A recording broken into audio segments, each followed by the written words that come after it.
Good morning, students. I hope you all are healthy in your homes. So, today we are going to start Unit First, Electrostatics.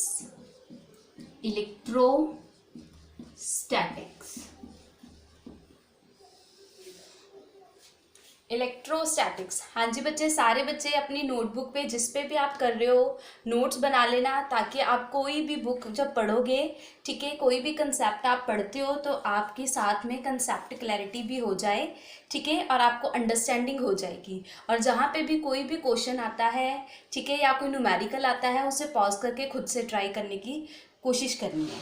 Okay हाँ जी बच्चे, तो electrostatics है क्या? Electrostatic बच्चे हमें पता लग रहा है इसके नेम से कि जो इलेक्ट्रो है इसका मतलब क्या है? इलेक्ट्रिसिटी। और इलेक्ट्रिसिटी हमें पता है किससे बनती है? करंट से। और करंट किसके बने होते हैं बच्चे? चार्जेस के। ठीक है, करंट किसके बने? चार्जेस के। और स्टैटिक्स का मतलब होता है क्या? Rest. So basically electrostatics is a branch of physics which deals with stationary charges.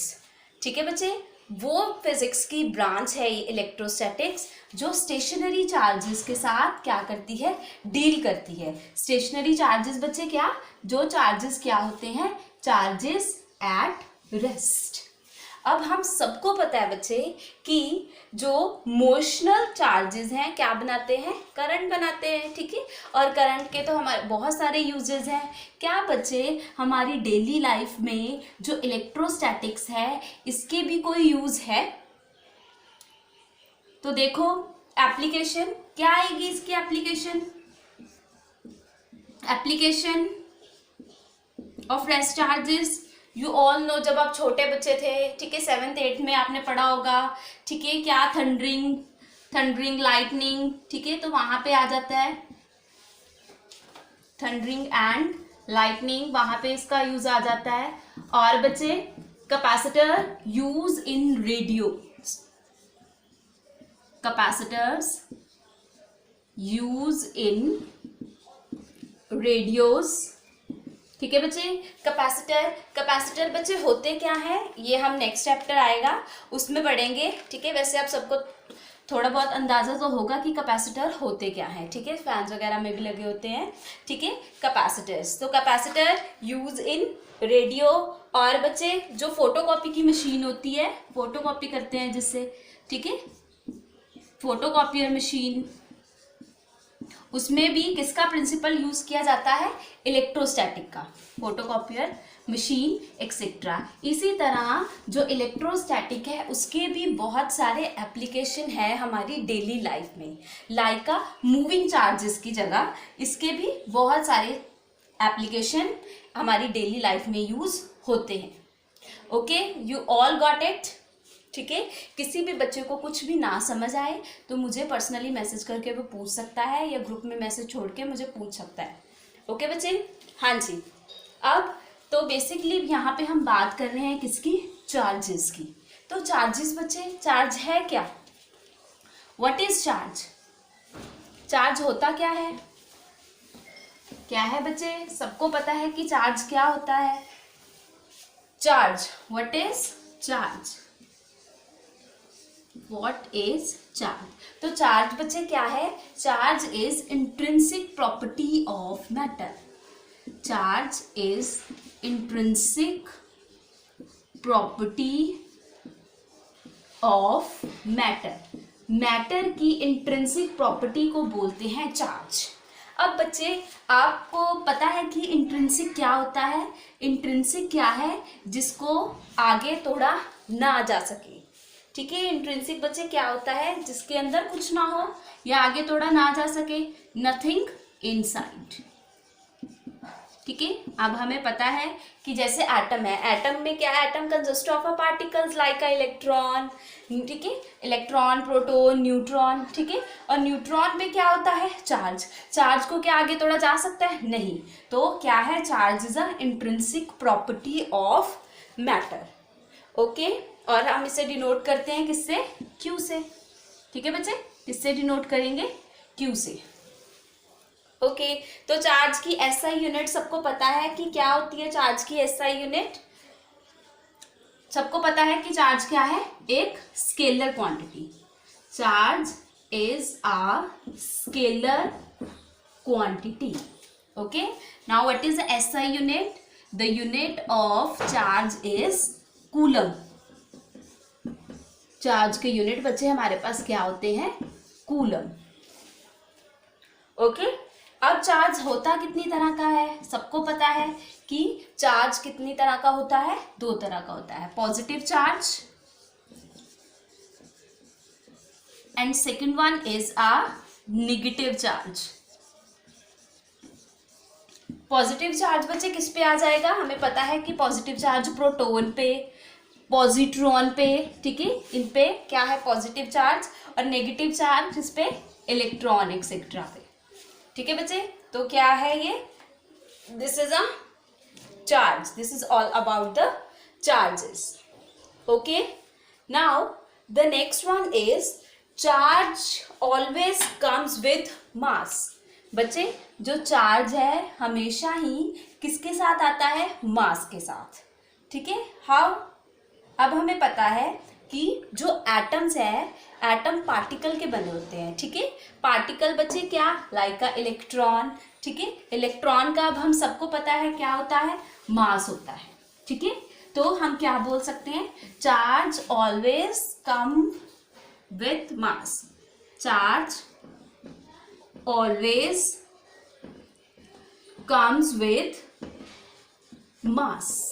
Okay बच्चे, ये इंपॉर्टेंट है, आपको एमसीक्यू में पूछा जा सकता है। Charge always come with mass, ठीक है। चार्ज जहां पे भी होगा मास के साथ आएगा।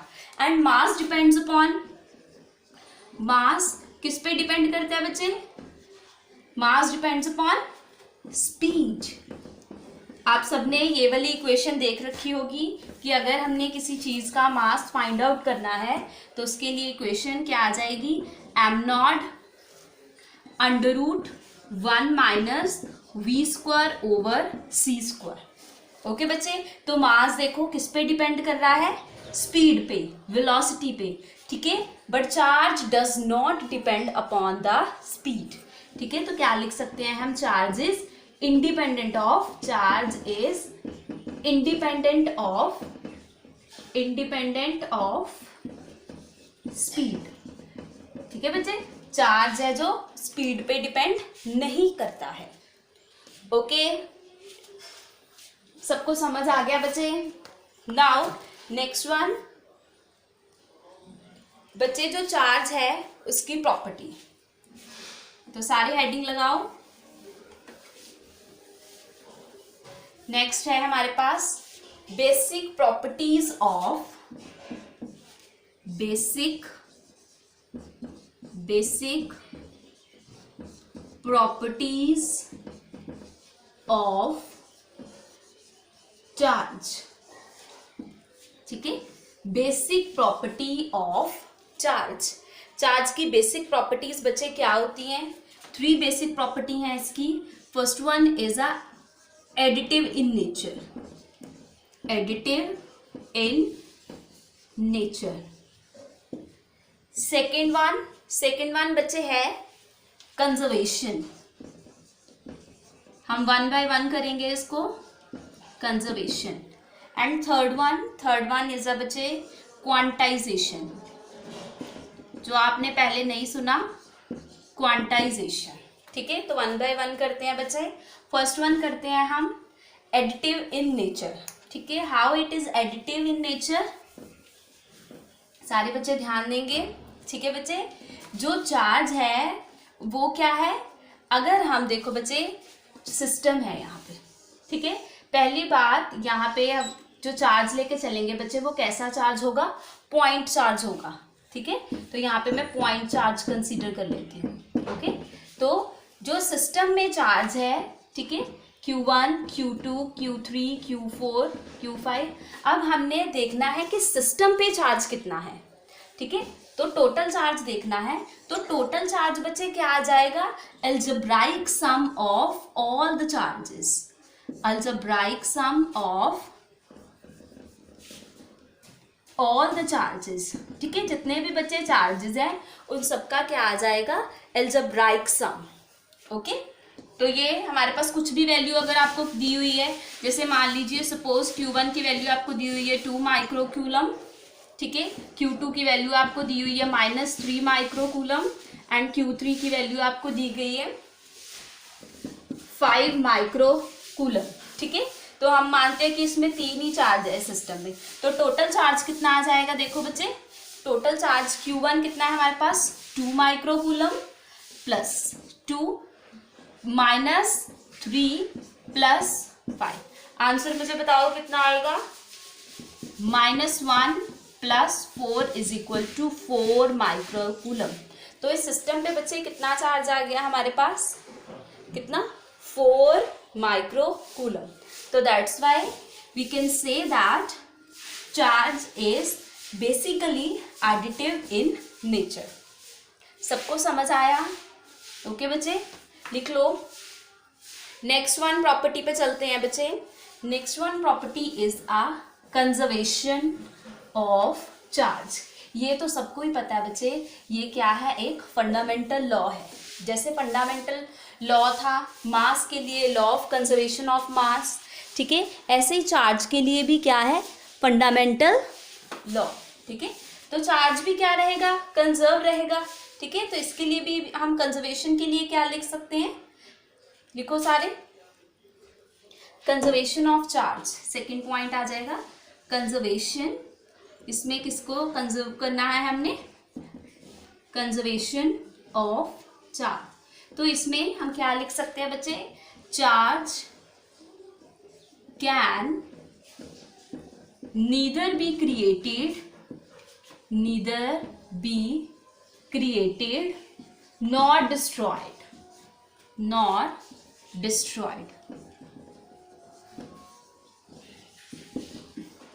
ठीक है बच्चे।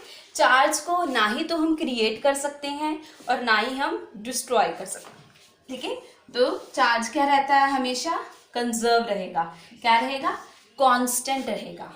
ओके बच्चे, next one is important property of charge, that is a quantization of charge. Third one is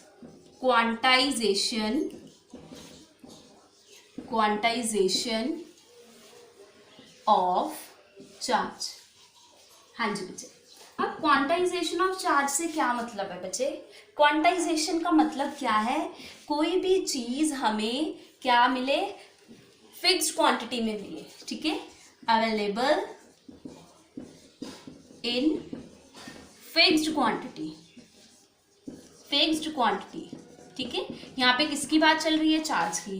तो चार्ज बच्चे हमें क्या मिलता है, हमेशा ही क्या मिलेगा, क्वांटाइज्ड चार्ज मिलेगा, मतलब available in a fixed quantity. तो नेचर में हमें जो चार्ज है वो देखो बच्चे कैसा मिलता है, कैसा चार्ज मिलता है, -e, ठीक है। हमेशा ही बच्चे क्या होगा, इंटीग्रल मल्टीपल होगा, ठीक है, इलेक्ट्रॉनिक चार्ज का, ठीक है, -2e, -3e up to so on, ऐसे ही पॉजिट्रॉन, ठीक है, पॉजिटिव चार्ज ऑफ इलेक्ट्रॉन। मैंने आपको पहले भी बच्चे ये समझाया हुआ है कि जो चार्ज है, ठीक है, इलेक्ट्रॉन पे अगर आपको पूछे कोई चार्ज कितना है तो आपको -1 नहीं बोलना, आप क्या बोलोगे कि चार्ज कितना है उस पर, -1 इलेक्ट्रॉनिक चार्ज। उस दिन पहले भी +1 में भी आपको मैंने ये बताया था, तो ये यहाँ से ही आया है, कहाँ से, क्वांटाइजेशन ऑफ चार्ज से, ठीक है बच्चे। ऐसे ही +2 अप टू सो ऑन।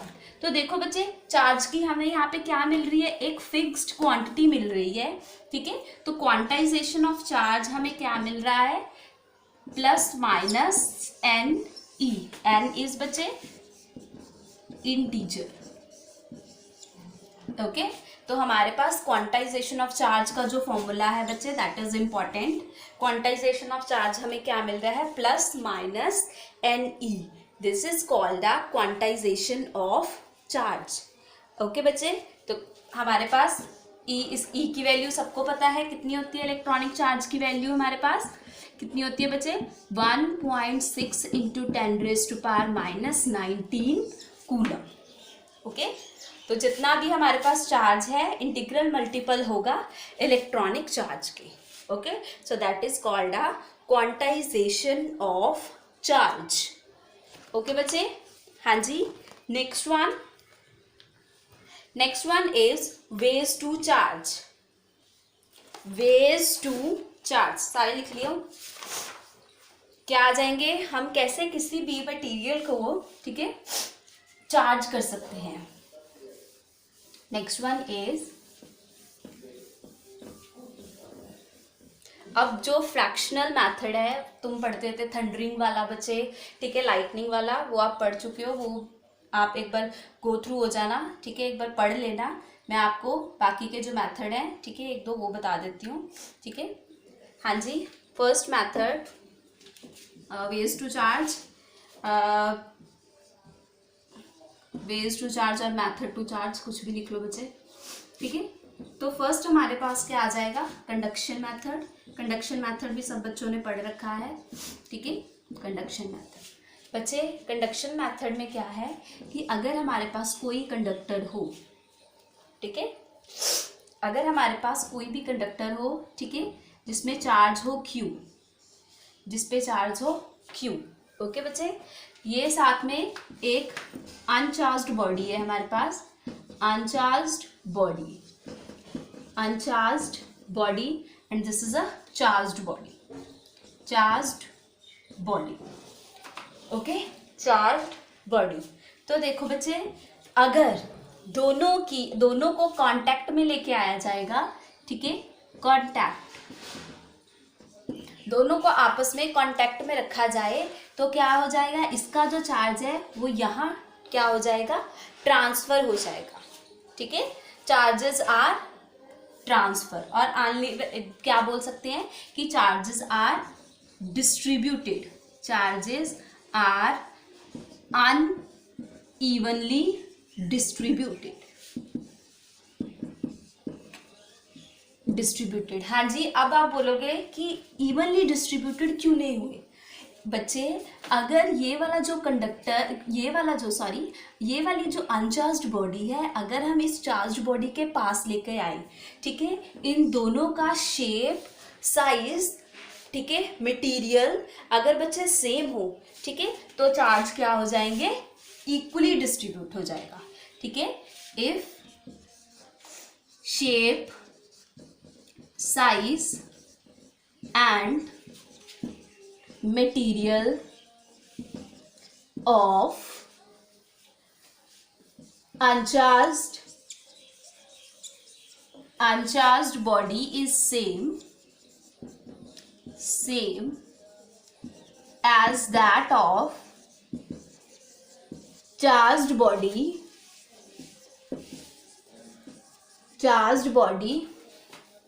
मैं ऊपर लिख देती हूँ, charged body, then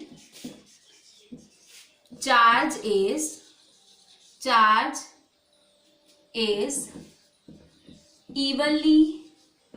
evenly distributed. कोई इशू नहीं है बच्चे, अगर जो दूसरी बॉडी अनचार्ज्ड बॉडी इसके पास लेके आए, कांटेक्ट में लेके आए, दूसरी बॉडी चार्ज हो जाएगी, बट ऐसा हो सकता है कि उस पर चार्ज क्या है, इससे क्या हो, डिफरेंट चार्ज हो, ठीक है।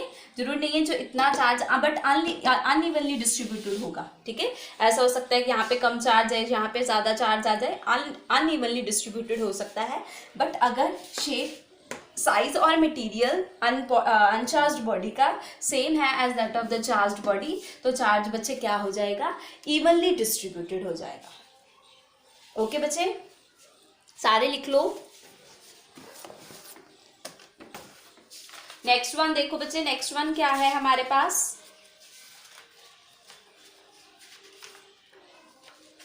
लिखो next one, charging by induction, charging by induction. अब इसका मतलब सबको पता है कि कैसे चार्ज करना, इंडक्शन मेथड से। इंडक्शन मेथड का मतलब क्या बच्चे, किसी दो बॉडी को बिना कांटेक्ट से हम क्या कर सकते हैं, चार्ज कर सकते हैं, ठीक है, चार्ज्ड बाय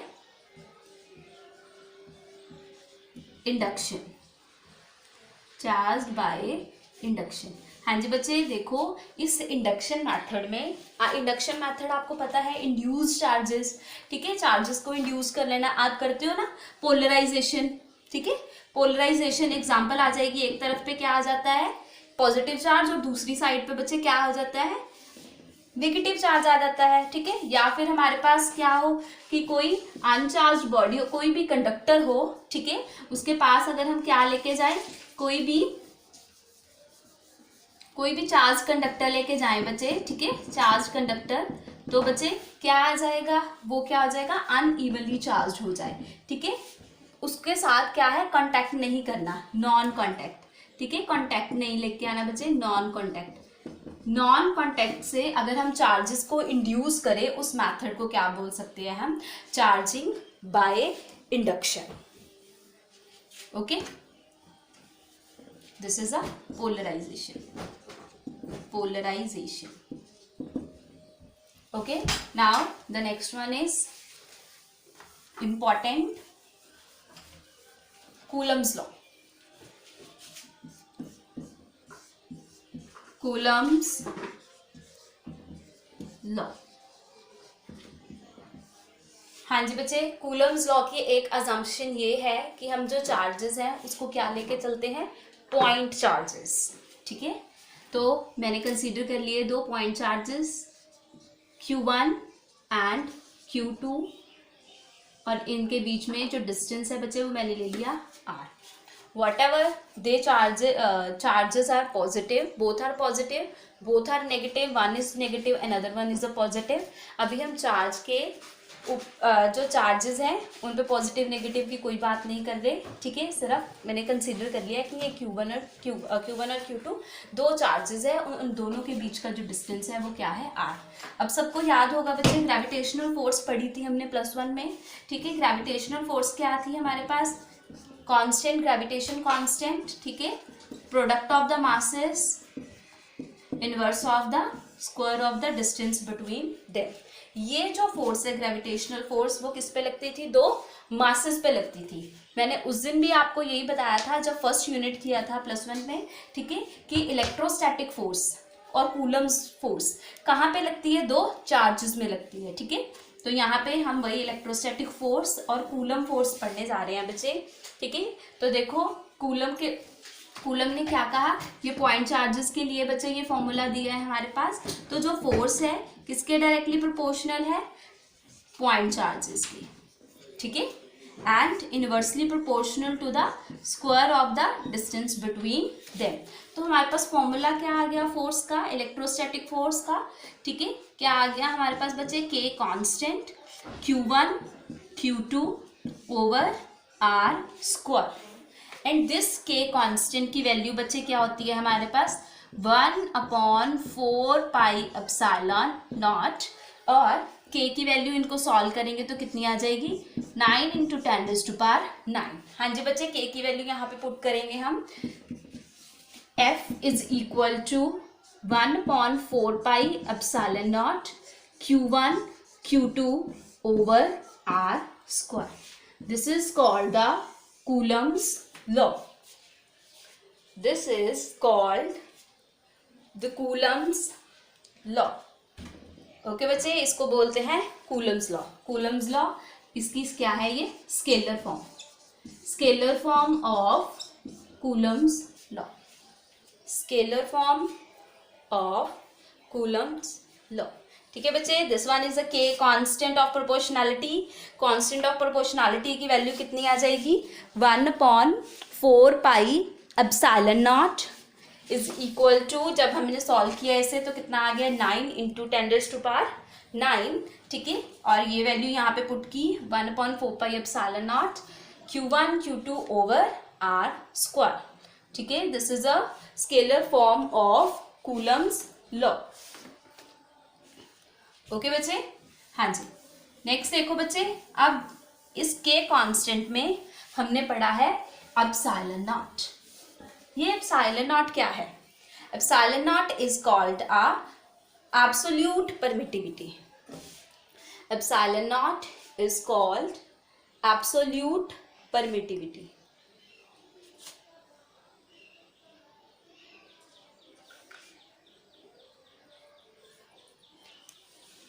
देखो बच्चे, जो के कांस्टेंट है, ठीक है, के हमारे पास क्या है, एक कांस्टेंट जो कि डिपेंड करता है बच्चे किस पे, डिपेंड्स अपॉन मीडियम, वैक्यूम और एयर. ठीक है, कि क्या है, मीडियम में है. ठीक है, हमारे पास मटेरियल कहाँ पे है, जो चार्जेस है कहाँ पे है, मटेरियल में है. ठीक है, मीडियम में, मटेरियल मीडियम में है, वैक्यूम में है या एयर पे है. ठीक है, तो मैंने इसकी वैल्यू आपको बताई बच्चे कितनी, 1/4 पाई एप्सिलॉन नॉट. और इसको सॉल्व करके जो हमारे पास वैल्यू आ गई वो कितनी वैल्यू आई, 9 × 10⁹ न्यूटन मीटर स्क्वायर पर कूलम स्क्वायर. ओके बच्चे, पर कूलम स्क्वायर. ओके, तो ये हमारे पास देखो एप्सिलॉन नॉट क्या है. Epsilon naught is called a absolute permittivity. Absolute permittivity. Absolute permittivity. अब एब्सोल्यूट परमिटिविटी हमने कहा कि जो कांस्टेंट है वो डिपेंड करेगा किस पे, मीडियम में, वैक्यूम और एयर में. सो ये क्या है, एब्सोल्यूट परमिटिविटी किस में है बच्चे, वैक्यूम या एयर में. ठीक है, वैक्यूम और एयर के लिए हम यूज करते हैं किसे, एप्सिलॉन नॉट को. ठीक है, अगर किसी मीडियम में है उसको क्या बोलेंगे, परमिटिविटी इन मीडियम, उसको डिनोट करेंगे एप्सिलॉन एम से. ठीक है, परमिटिविटी इन मीडियम. ओके बच्चे, अब ये परमिटिविटी है क्या बच्चे, ये क्या है परमिटिविटी. परमिटिविटी एक अपना फील्ड बनाती है, परमिट करती है फील्ड को कि क्या करे, वो जो चार्जेस है बच्चे, दो चार्जेस है हमारे पास, हमने लिए थे 2 पॉइंट चार्जेस, इनके बीच का जो फील्ड बन रहा है, ठीक है, उसको क्या करे, डिक्रीज कर सके. ठीक है, उसको बोलते हैं क्या, परमिटिविटी. क्या मतलब है परमिटिविटी का, it permits it own field to decrease the force in between the charges is called the permittivity. Okay बच्चे, मीडियम के लिए एप्सिलॉन एम और एब्सोल्यूट परमिटिविटी आ जाएगी एप्सिलॉन नॉट. मिनिमम वैल्यू क्या होगी इसकी, जो एप्सिलॉन नॉट है, एप्सिलॉन नॉट की बच्चे वैल्यू कितनी आएगी हमारे पास, एप्सिलॉन नॉट की बच्चे जो मिनिमम वैल्यू हमारे पास होती है, that is a minimum value, सारे लिखो, minimum value of epsilon naught. minimum value of epsilon naught कितनी आ जाएगी एप्सिलॉन नॉट की मिनिमम वैल्यू बच्चे, 8.854 ×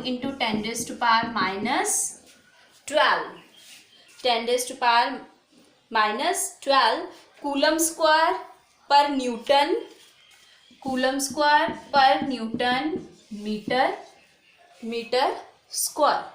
ओके बच्चे, यहाँ पे आ जाएगा हमारे पास पर मीटर स्क्वायर, कूलम स्क्वायर पर न्यूटन पर मीटर स्क्वायर.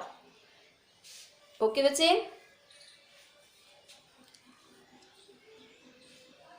अब बच्चे देखो यहाँ पे जो हमारे पास चार्जेस हैं, ठीक है, जो कूलम फोर्स है, आपने हमेशा याद रखनी है कि जो ये फोर्स है हमेशा ही एक्ट करेगी along the line joining the two charges, line joining the two charges.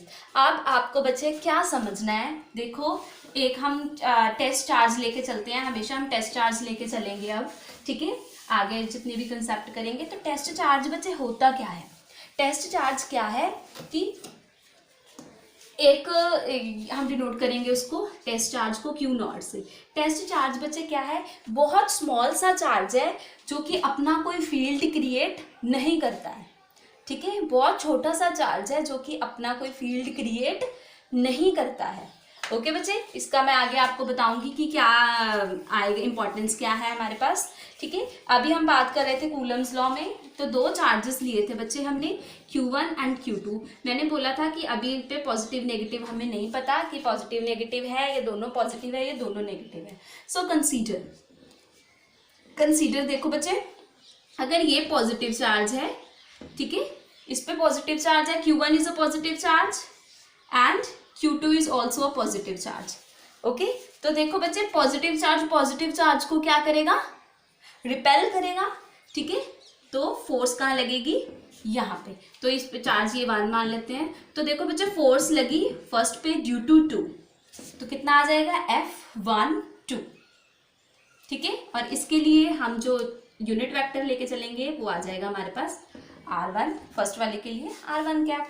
ठीक है, और ये चार्ज पॉजिटिव है, ये भी इसको क्या करेंगे, रिपेल करेगा, तो फोर्स लगेगी ये वाली साइड पे। अब फोर्स लगी है किस पे, 2 पे लगी है ड्यू टू द फर्स्ट। ठीक है, तो ये हमारे पास क्या आ जाएगा, यूनिट चार्ज। ठीक है बच्चे, ऐसे ही एक नेगेटिव होता एक पॉजिटिव होता, तो उसके अकॉर्डिंग हमारे पास फोर्सेस आ जाती। अब देखो बच्चे, ये जो फोर्स है कूलम फोर्स, वो कैसे लग रही है बच्चे, force act along the line joining the two charges. Force acts along the line joining the two charges. ऐसे फोर्स एक्ट कर रही है कि दोनों चार्जेस को बच्चे क्या कर रही है, ये फोर्स ज्वाइन कर रही है। ठीक है, तो ये बात आपने भूलनी नहीं है, सारे बच्चे लिख लो। The force acts along line joining the two charges, line joining the two charges.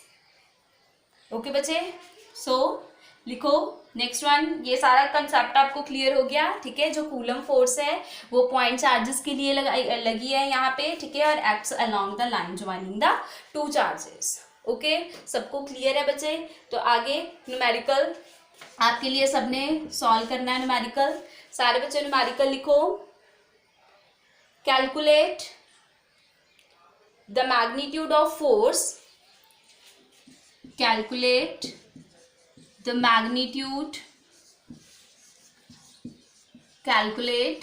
magnitude of force between the two charges, between the two charges of plus minus 0.5 microcoulomb situated at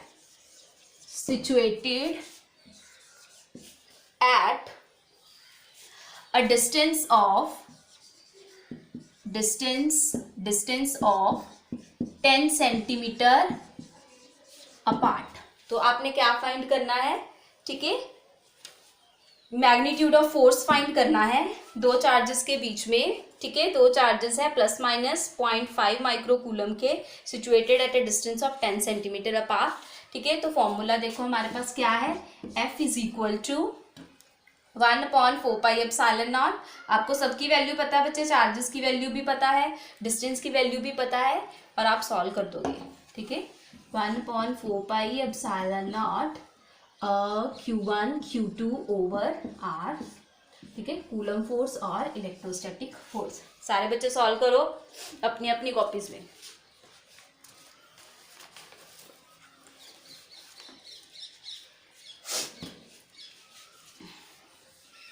easy है। ठीक है बच्चे, values put करनी है, आप कर लोगे। हाँ जी बच्चे, नेक्स्ट देखो ग्राफ। ये जो फोर्स आई है, डिस्टेंस के साथ उसका ग्राफ कैसा बनेगा। तो हम एक साइड ले लें फोर्स, और दूसरी साइड हमारे पास डिस्टेंस R है या X है। ठीक है, अब आप देख रहे हो कि it follows the inverse square law. Inverse square law है तो क्या आ जाएगा हमारे पास ग्राफ, दिस वन। ठीक है, इनवर्स स्क्वायर लॉ, तो हमारे पास ग्राफ कैसा आ जाएगा बच्चे, ऐसा। ठीक है, आगे हम पढ़ेंगे vector form of Coulomb's law. ठीक है, that's all. For today, all the best.